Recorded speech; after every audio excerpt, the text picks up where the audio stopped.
Hello, welcome to the Ascent of Mount Carmel channel. This channel is devoted to a reading and better understanding of the book Ascent of Mount Carmel by St. John of the Cross. Today we're on the third book, the 15th chapter. This is the last chapter that St. John provides that discusses the memory. And in this chapter, St. John provides us with a description of the method that we must always observe in order that we may be united with God.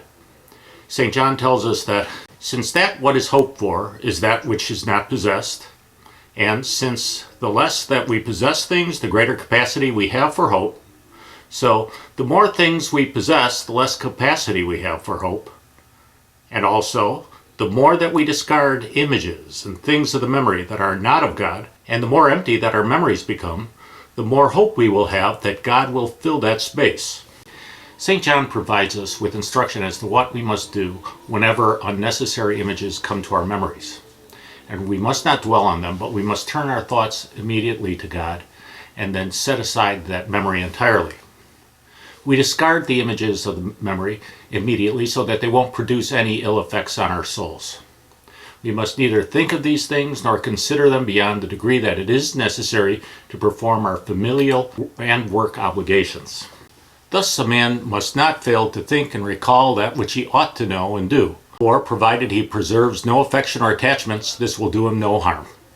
For instance, in regard to natural memories, it's probably a good idea to hold on to the memories of our children's childhoods. But it's also probably a good idea to discard unnecessary memories of our own childhoods. As you probably recall, St. John of the Cross wrote Ascent of Mount Carmel during the Counter-Reformation. He wanted to make sure in this chapter that his instructions not to rely on images during prayer and meditation wouldn't be misinterpreted as a denunciation of the use of icons and statues. And in this regard, please see our video on iconoclasm, which is linked below.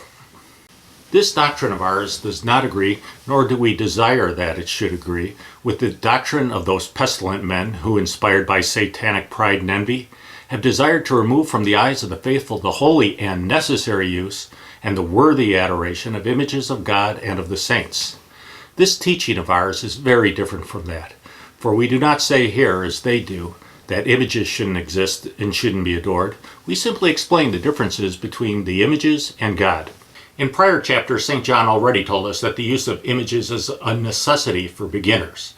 They serve to remind us of God and the saints. These images are also a necessity during intercessory prayer.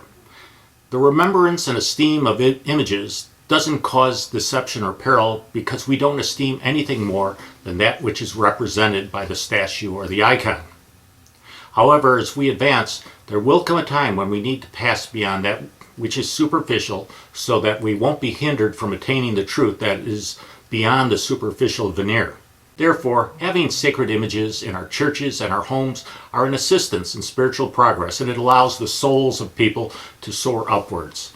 And in the end, however, we can expect that we will advance from the painted or sculpted image to the actual living God.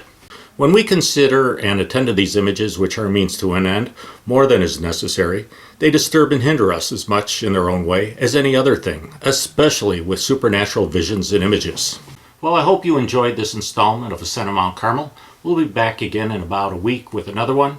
But in the meantime, please pray for the church. I just got to forget you. That's one thing I've got to do.